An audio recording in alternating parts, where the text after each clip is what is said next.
Oi pessoal, boa noite. Bom, vamos dar seguimento a mais uma aula gravada. É, Hoje a gente vai falar um pouquinho sobre trombose, trombofilia. Basicamente a gente na hematologia acaba vindo as trombofilias para a gente, mas eu acho que é importante a gente fazer uma breve revisão sobre trombose, tá? Vocês vão perceber que essa aula eu coloco vários artigos, tá? Não necessariamente que vocês precisam estarem olhando todos os artigos, mas não tem como a gente fugir muito, até porque como é um tema que vive sofrendo atualização, principalmente na área das trombofilias, fica realmente um pouquinho complicado a gente só se basear por livro, tá? Mas aí os artigos eles vão estar aí para vocês e posteriormente vocês querendo algum, só me passar, tá bom? Que eu envio para vocês, sem problema. Bom, então é só uma introdução, né? Que a causa mais comum de trombose venosa são as tromboses venosas profundas e tromboembolismo pulmonar. E mais de 80% das vezes a gente consegue identificar um fator de risco associado, sendo que metade dos pacientes com agidas trombofilias possuem um fator de risco adicional. Tá? Só lembrar, pessoal, que a gente tem 80%, né? A gente consegue identificar um fator de risco, 20% a gente, na verdade, tem às vezes fatores de risco menor, ou posteriormente a gente realmente não consegue identificar, não sabe por que realmente o paciente acabou fazendo aquele episódio de trombose. E também lembrar que apesar da gente ter a causa mais comum, que é a trombose venosa profunda, não esquecer das tromboses de membro superior, tá? Às vezes acontece muito, eu mesmo já peguei umas duas ou três. Realmente, se a gente não ficar um pouco atento e fizer as perguntas certas para o paciente, a gente não consegue identificar. Então, a mortalidade chega a 300 mil pacientes nos Estados Unidos ao ano, e mais mortes que o HIV, acidente de carro ou câncer de mama. Para vocês verem como isso realmente é importante, é um tema de relevância. Bom, aqui é só para a gente lembrar, né, a tríade Virchow. Né, Virchow foi um alemão, eu acho que foi em torno de 1880 que ele, na verdade, fez a publicação desse trabalho, mas só depois que ele morreu que realmente começou a ser utilizado na medicina. Então, essa tríade aqui é que realmente, quando a gente tem a reunião desses fatores, né, aumenta muito o risco de trombose, seja por lesão vascular, algum processo que cause estase sanguínea ou algum processo que altere a coagulabilidade sanguínea. Então, quando a gente tem a reunião, a gente realmente vai ter aí a tríade de Virchow, que aumenta consideravelmente o risco do paciente desenvolver um quadro de trombose. Bom, então aqui são os fatores de risco. Então a gente tem as trombofilias, então vou falar para vocês das mais comuns, que é o fator 5 de Leiden, mutação do gene da protrombina, deficiência de proteína C, deficiência de proteína S e a deficiência de antitrombina. Vale a pena vocês voltarem lá na aula inicial de hemostasia para dar uma olhada na cascata de coagulação, para entender todo o processo que acontece na cascata, para vocês entenderem por que isso aqui está alterado, aumenta consideravelmente o risco de trombose. Então, outros fatores de risco a gente vai ter obesidade, gestação, tabagismo, síndrome da classe econômica, né? Que é aquela viagem de avião, onde se você viaja bem apertado e realmente não tem como se movimentar muito. Algumas causas inflamatórias, até reumatológicas, infecciosas. A SAF, que a gente vai falar um pouquinho também, que é a síndrome do anticorpo antifosfolipídio. As síndromes mieloproliferativas, que a gente já viu que policistemia vera e trombocitemia essencial, por darem aí realmente aumentar a viscosidade sanguínea, acabam causando trombose também. A gente tem as neoplasias, traumas, cirurgias, idade do paciente. Isso aqui vai variar de trabalho para trabalho, geralmente uma média aí de acima de 65, 70 anos. Mas vocês vão ver que nas trombofilias a gente vai usar um limite aí de 50 anos, menor que 50 anos, a gente começa a pensar em trombofilia. Os anticoncepcionais, que podem aumentar consideravelmente o risco de trombose, os anticoncepcionais à base de estrogênio, principalmente. E aí vocês vão perceber que apesar daqui no Brasil a gente considerar um risco maior, inclusive os planos de saúde, quando o paciente usa anticoncepcional e tem uma trombose, mesmo que seja muito nova, os planos de saúde acabam negando a cobertura da realização desses exames, que não são baratos, né? Então, porém lá nos Estados Unidos, eu vou mostrar um trabalho para vocês, lá fora, a gente acaba considerando o anticoncepcional como um fator menor e não como um fator maior de risco. Fator maior eles consideram como trauma, como viagens, gestação é um fator maior, a própria idade. A gente tem o sistema BO, que fala que pacientes OS têm mais probabilidade de ter trombose. Paciente vegetariano, isso aqui é discutível. Vocês lembram na aula de anemia megaloblástica, onde a gente vai ter o paciente com aumento de MTHF, né? Então a gente antigamente dosava MTHF, quando o paciente tinha uma homocisteína muito aumentada, dizia-se que ele aumentava muito o risco de trombose. O MTHF, só para vocês saberem, já caiu em desuso, tá? Então a gente não utiliza mais. É comum às vezes chegar paciente no consultório, às vezes falando, eu tenho um gene, eu tenho uma alteração aqui que causa trombose, a minha ginecologista pediu, ou outro médico pediu, e quando você vai ver é um MTHF. O que tem alguma relevância, dependendo dos trabalhos que você for olhar, é a homocisteína, que realmente ela aumentada pode aumentar um pouquinho o caso de trombose. Insuficiência cardíaca também, tromboses prévias. O paciente que já teve trombose, ele tem um risco de 30% de desenvolver novos episódios, tá? Dentro do ano. HIT, que é trombocitemia induzida por heparina, tá? A gente vai falar um pouquinho também. Na verdade, o paciente que começa a usar heparina, dentro de 5 dias, é um paciente que começa a ter uma plaquetopenia e acaba fazendo uma trombose aí, uma trombose de rebote. Bom, então é importante na avaliação o exame físico, né, do paciente, além de uma coleta de história que não pode faltar, tá? Sintomas clínicos, a gente vai ver edema em 97% dos casos, calor em 72% e 86%. Alguns exames de imagem, eletro, dedímero, a gente tem alguns scores aqui, tá? Score de Wells você já deve ter ouvido falar bastante, tá? Score de Wells, ele é um score para você ver a probabilidade do paciente estar com TVP ou TEP, tá? É um paciente que ele se apresenta para você com alguns sintomas e você pontua para saber se isso aqui, se esse paciente ele tem a probabilidade de estar com e não de ter risco de. Esses outros aqui são diferentes, é para avaliar risco. Esse aqui é para avaliar se você tem a trombose ou não. Caprine é um score também bem validado para paciente que vai fazer cirurgia, tá? Então a gente avalia para esse paciente tendo aquele processo, indo para aquele procedimento cirúrgico, ele vai ter um risco maior de trombose. O score de Padua, que é um score que eu utilizo muito na minha prática, é um score que vai pontuando as comorbidades do paciente. E aí, se você tiver um score maior ou igual a 4, o paciente tem um risco grande de trombose. A gente tem aí o score de Corana, tá? Esse sim é um score legal para vocês guardarem, porque é um score que você utiliza para pacientes oncológicos. Eu vou falar um pouquinho deles para vocês. A gente tem aqui o PES e o WEST, tá? Eu também vou falar um pouquinho para vocês. Na verdade, isso aqui é para você avaliar a gravidade. Quando você já sabe que o paciente tem TEP, você acaba utilizando esses dois scores aqui para avaliar se o paciente tem que ter uma internação mais prolongada ou não. E o EARS, que é um algoritmozinho que na verdade você tem um trabalho até com ele que saiu ano passado na New England, em gestantes com risco de TEP. Então você utiliza esse scorezinho de EARS aqui. Não precisa dar muita atenção para ele. Acho que vale a pena. O Wells a gente vai falar um pouquinho. Caprine, Padua e o Corana. Tá? O PES e o WEST eu também vou mostrar um pouquinho. O EARS não precisa guardar. Tá? Obviamente ninguém vai fazer vocês decorar esses scores, mas eu acho interessante vocês saberem para que eles servem cada um. Então dividir aí primeiro em trombose proximal ou distal. A proximal geralmente é a trombose ali da poplítea para cima, a gente considera como proximal, e ali para baixo é toda a trombose distal, tá bem? Isso interfere no tempo de anticoagulação, na nossa decisão da terapêutica no final. Bom, como eu falei para vocês, então a gente tem aqui os exames de imagem, tá? A gente tem o sinal de Pala, tá? Na radiografia, onde a gente vai ver a dilatação da artéria pulmonar direita, porque você tem um trombo, ó, você vê realmente um trombo aqui, que acaba dilatando. O Westermark é um sinal que vocês veem o seguinte, ó, você vê que o sangue flui direitinho, mas tem aqui alguma coisa que está obstruindo. Ó. Então esse é o sinal de Westermark, tá? Quando você tem uma obstrução aqui, você vê que ela colaba. E o sinal de Pala, que é basicamente um infarto pulmonar, porque não chega sangue nele. E aí acaba fazendo como uma espécie de consolidação aqui em forma de corcova. São sinais que a gente vê pouco, tá?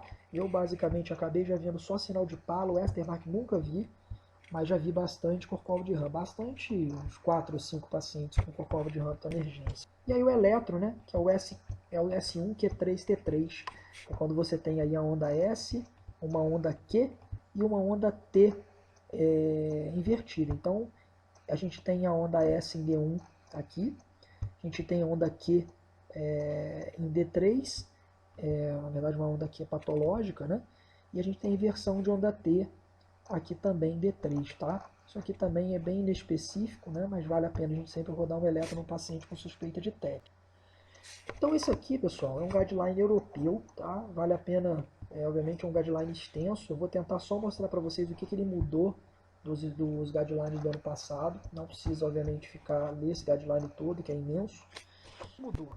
Estratificação ajustada pelos sintomas clínicos e pela idade. Então, por exemplo, antigamente a gente utilizava o dedímero acima de 500, né? Como alterado. Hoje a gente sobe um pouquinho. Então você multiplica a idade do paciente vezes 10. Isso aqui, pacientes acima de 50 anos, tá? Abaixo de 50 para baixo, a gente vai utilizar o ponto de corte como 500. Acima disso, então, por exemplo, paciente de 70 anos, a gente vai utilizar o dedímero como 700, tá? Lembra lá na aula de hemostasia que o dedímero é um produto de degradação, quando tem a degradação da fibrina, ele vai estar aumentado, ele pode estar aumentado já somente com a idade. Então a gente usa esse aqui apenas para corrigir. Uma avaliação funcional do VD, né, do ventrículo direito, isso também vai ser importante essa avaliação, até para saber se a gente mantém o paciente internado ou não. Então um eco, até pedir uma troponina, vale a pena. E um acompanhamento mais agressivo para desenvolvimento de hipertensão pulmonar tromboembólica crônica. Um paciente que mesmo depois de meses ele pode desenvolver uma hipertensão pulmonar referente aí, à TEP. Às vezes no início a gente não vai achar, né? A gente pede um eco e não vê, mas depois, posteriormente, alguns meses, o paciente pode desenvolver. Bom, esse aqui é um algoritmozinho, né? Para ajudar a gente aí no check-in, né? Do paciente.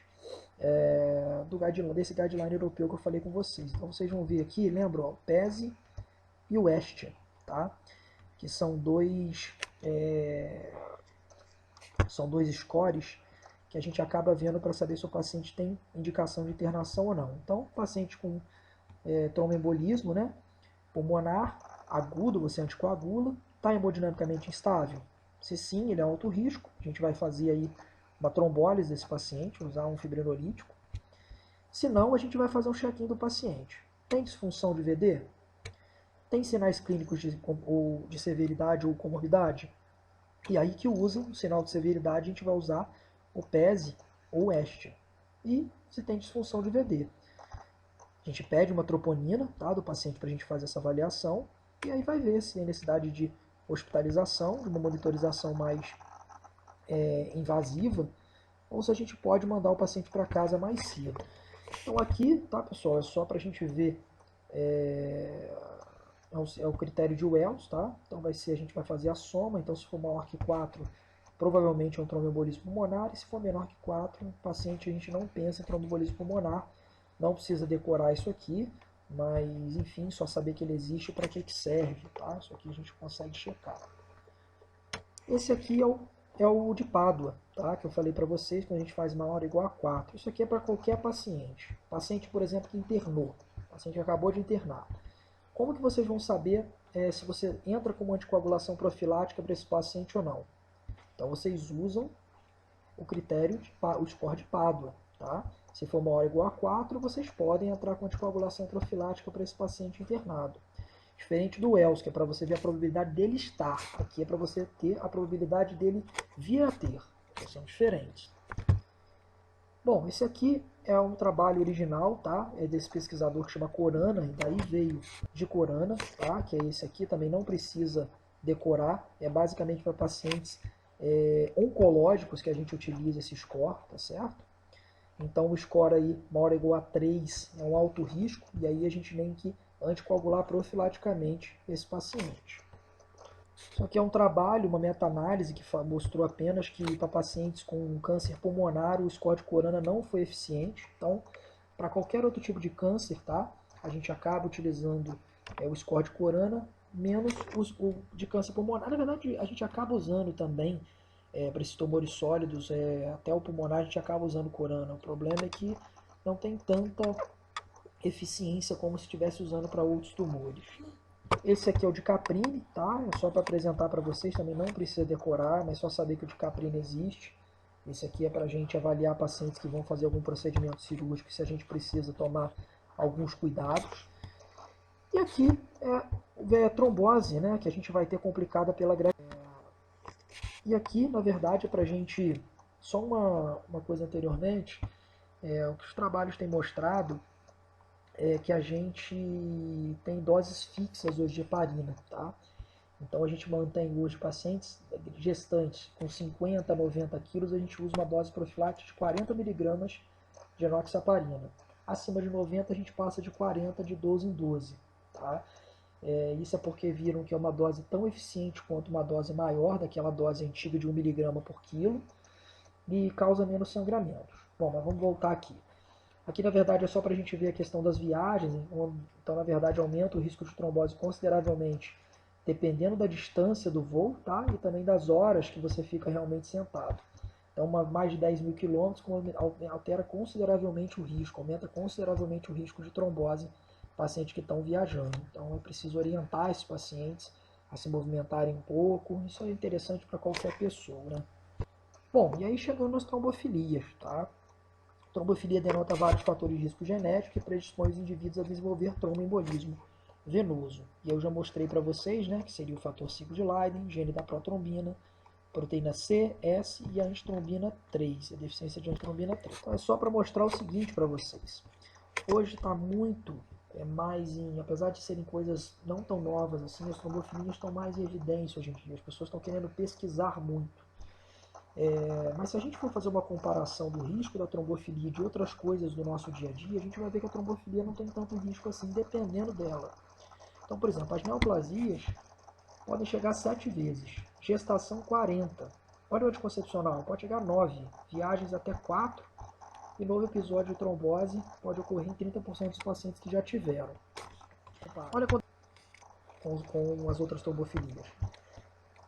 Fator 5 de Leiden, que é o mais prevalente, é 4 a 5 vezes, olha, muito menor do que um anticoncepcional, quase igual uma viagem. Gene da protrombina, que é o segundo, 3 a 4 vezes. Seguindo da proteína C, 7 vezes. Deficiência de S, 5. Aí a antitrombina 3, que é o mais grave, acaba tendo aí 16 vezes. Algumas outras coisas que estão aparecendo hoje em dia é com relação ao aumento de alguns fatores de coagulação. Tem pacientes que você dosa o fator de coagulação e é um paciente que acaba aí tendo realmente um aumento muito grande desses fatores e você vê que é um paciente que tem muita probabilidade de trombose, principalmente fator 8, fator 9. Então são fatores, o 8 está mais em foco hoje em dia, então é um fator que na prática eu acabo dosando e dependendo do episódio, se o paciente não teve nenhum outro fator de risco adicional, e, enfim, e se ele teve realmente alguns episódios de trombose, eu só acho esse fator 8 aumentado e eu realmente mantenho a anticoagulação para esse paciente por um tempo determinado, né? Geralmente a gente, se não encontrar nada, a gente mantém a anticoagulação por aí uns 6 meses, se for um tromboembolismo pulmonar a 1 ano. Mas se não for um fator de risco modificável, como são as trombofilias, você mantém a anticoagulação por tempo indeterminado nesse paciente. Então aqui é um trabalho, esse trabalho eu acho que vale a pena vocês pegarem para ler, tá? É um trabalho muito interessante, 2017 da New England, tá? Onde ele fez um que é esse aqui. Então é o paciente assim, com o primeiro episódio de trombose venosa profunda. Então é provocado por fatores de risco forte, por triggers fortes, você não precisa testar. Agora se for fatores de riscos fracos, por exemplo, paciente com história familiar de trombose, um paciente que fez uma cirurgia pequena, um paciente que usa aí esse trabalho usou o anticoncepcional como fator de risco fraco, você dosa as trombofilias. Se for uma trombose não provocada, também você dosa, tá? Se foi, por exemplo, um paciente que fez em sítios que não são tão comuns, por exemplo, em vasos esplênicos, tá? A gente vai testar as trombofilias, mas a gente também vai testar, olha aqui, ó, a gente vai atrás das mieloproliferativas, tá? A gente vai atrás de uma polistemia vera e de trombostemia essencial. Apesar de às vezes a gente ver que o paciente tem uma mutação daquela JAK2 sem ter uma alteração ainda do hemograma, isso pode acontecer. A gente testa também síndrome do anticorpo antifosfolipídio, tá? E a gente também vai investigar aqui hemoglobinúria paroxística noturna, que faz também Budd-Chiari, vocês lembram? E das veias cerebrais, né, dos vasos cerebrais, a gente vai testar também as trombofilias clássicas e também anticorpo de fosfolipídio, que eu vou falar para vocês um pouquinho depois. Bom, então quando testar, são jovens sem fator de risco maior adicional, trombose recorrente, história familiar positiva e trombose em sítios atípicos. Aqui, o quando testar, seria basicamente o momento da gente testar. Tá? Então tem algumas coisas aqui que, se você estiver na fase aguda de trombose, estiver utilizando algum anticoagulante, você pode ter uma certa alteração. Então, por exemplo, proteína C e S, que são anticoagulantes naturais. O paciente que está no episódio agudo de trombose, se você estiver utilizando, se você for, na verdade, acabar dosando, pode ser que eles estejam baixos, porque eles vão estar normalmente atuando. Você tem, de uma certa forma, você pode ter eles deficientes, mas você tem alguma quantidade. Ou pode ter, o paciente ele tem realmente esses valores normais, tá? Mas por ele estar sendo utilizado por conta de uma fase aguda de trombose, você pode ter um falso positivo. O fator 8 a mesma coisa, né? A gente não testa em fases agudas, assim como a antitrombina. O varfarin, como ele também inibe proteína C e S, além dos fatores dependentes de vitamina K, a gente também não vai mensurar. Então basta a gente olhar essa tabelinha aqui para você ver que tem, dependendo do que a gente tiver da trombofilia, a gente não vai dosar o fator. Uns que não mudam são o fator 5 de Leiden, os anticorpos antifosfolipídios, com exceção do anticoagulante lúpico, você pode mensurar, e também o gene da protrombina. Então é mais fácil vocês entenderem dessa forma. Gene da protrombina, fator 5 de Leiden e os anticorpos antifosfolipídios, com exceção do anticoagulante lúpico, você pode dosar a qualquer momento que não tem problema. Com o restante, não. Com o restante a gente espera, né? Então, paciente com insuficiência renal, paciente infectado, paciente gestante, a gente não dosa alguns fatores aqui, tá?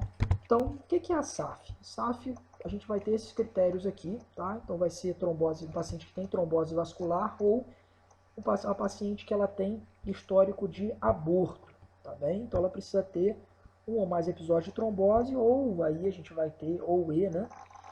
Ou alguns episódios aí de aborto. Então, critérios laboratoriais, a presença de um ou mais anticorpos antifosfolipídios em 2 ou mais ocasiões. Então, são esses aqui. São anticorpo anticasolipina, IgM-IgG, anti-beta-2 glicoproteína, IgM-IgG, e o anticoagulante lúpico, tá? O que vocês precisam saber? Quais são esses anticorpos, tá? Do anticorpo antifosfolipídio. É importante vocês saberem quais são. Saber que o anticoagulante lúpico é o único que você não pode dosar na fase aguda de trombose, que pode interferir com o anticoagulante. E saber que quando você faz esses exames e você tem aí positividade, você tem que repetir com um intervalo de 12 semanas. Tá? Isso faz parte do critério laboratorial. Além, obviamente, de você ter critérios de trombose para poder estar testando. Não vai testar para qualquer paciente isso. Então, o que a gente faz se a gente quiser? Ah, Bruno, mas então o paciente tem uma trombose, tem um trombolismo pulmonar e você está com suspeita de trombofilia. Mas ele está utilizando anticoagulante. O que a gente faz? Para você dosar e saber que não teve interferência, você tem que parar a varfarina por 2 semanas. Os novos anticoagulantes orais você para por 48 horas ou mais e as heparinas por 24 horas ou mais. O que eu faço na prática? Vai mudar se o paciente tiver uma trombofilia naqueles primeiros dias, naqueles primeiros meses da trombose? Não vai mudar. Então, o que geralmente eu faço? Eu doso os fatores, as trombofilias, aí eu faço a pesquisa das trombofilias que não interferem pelos anticoagulantes, né, em fase aguda de trombose, né, que a gente já falou lá atrás. Deixa o paciente anticoagular aí por 3, 6 meses, o tempo que ele tiver que anticoagular. Aí eu peço para ele retornar do consultório depois desse tempo. Eu paro os novos anticoagulantes e aí ele faz o exame para dosar o restante. Até porque o fator 5 de Leiden, que é o mais prevalente, né, que é na esmagadora das vezes, é o que você vai achar, positivo dentre aqueles outros. Os outros são mais difíceis de você achar que realmente está mutado. Ele não interfere com o anticoagulante, então faz sentido, não muda a conduta, tá? Então, outras mutações que eu falei com vocês, o fator 9 de Pado, altos níveis de fator 8, 10 e 11 e resistência à antitrombina 3. Isso aqui aumenta muito o risco de trombose, mas ainda estão em trabalhos bem iniciais. Esse daqui eu uso bastante, eu doso bastante o fator 9 e o fator 8. Tem duas pacientes com esses fatores bem aumentados e que fizeram trombose de repetição. Eu não encontrei outras coisas, então eu basicamente mantive a anticoagulação para elas por tempo indeterminado, então uso de Xarel. Tratamento e profilaxia. Bom, esse aqui é para a gente ver se os novos anticoagulantes orais a gente pode estar fazendo aí para as trombofilias. Hoje já está aprovado, tá? Então hoje a gente já pode fazer os novos anticoagulantes orais para as trombofilias, com exceção da síndrome do anticorpo antifosfolipídico, tá? A SAF você não pode usar os novos anticoagulantes orais, somente heparina ou varfarina, tá? Por quê? A gente não sabe como eles fazem trombose de leito arterial. A gente sabe o seguinte, que você previne trombose venosa, tá? Mas a gente não sabe ainda o comportamento dos novos anticoagulantes orais em leito arterial como profilaxia de trombose. Então, para as trombofilias você pode sim, com exceção da SAF, usar os novos. No restante, aí você utiliza nela o varfarin ou heparina. Então, esse aqui é um artigo muito legal, tá? Eu acho que vale a pena vocês pegarem. Tem o DOI aqui para vocês pesquisarem, tá? É o númerozinho dele. Eu acho que vale a pena vocês darem uma olhada nesse artigo. Ele faz uma revisão bem legal. Basicamente quase de tudo que eu falei aqui na aula para vocês. É um ótimo artigo. Só deixei ele aqui para vocês poderem terem aí como uma referência. Esse aqui, na verdade, são artigos. Vocês nem precisam pegar. São basicamente, eles estão mostrando a diferença, tá? Entre você... vale-se a pena você fazer, por exemplo, professor, eu quero saber se eu quero usar anticoncepcional, se eu tenho trombofilia para usar anticoncepcional. Se vale a pena você ficar testando para todo mundo. Então eles mostram o seguinte, que não vale a pena, os trabalhos estão mostrando que não vale a pena você ficar pesquisando trombofilia para todo mundo, tá? Até porque a gente já viu lá que o risco é muito baixo de causar trombose. Então, assim, a cada 300 pacientes que você ficar dosando aleatoriamente, você vai encontrar uma. É basicamente isso que os trabalhos falam. E ainda assim, a gente ainda tem aí um risco de causar muito menor do que, por exemplo, um anticoncepcional, que uma cirurgia, que uma viagem, né, que até uma gestação. Então não faz sentido você ficar dosando para todo mundo, e mesmo assim, porque isso não vai mudar a conduta. Ninguém vai porque tem uma trombofilia, ficar usando anticoagulante profilático se não tiver histórico de trombose. Tá? Então não vale. Aqui são os dois mostrando também pontos contra você ficar realmente dosando,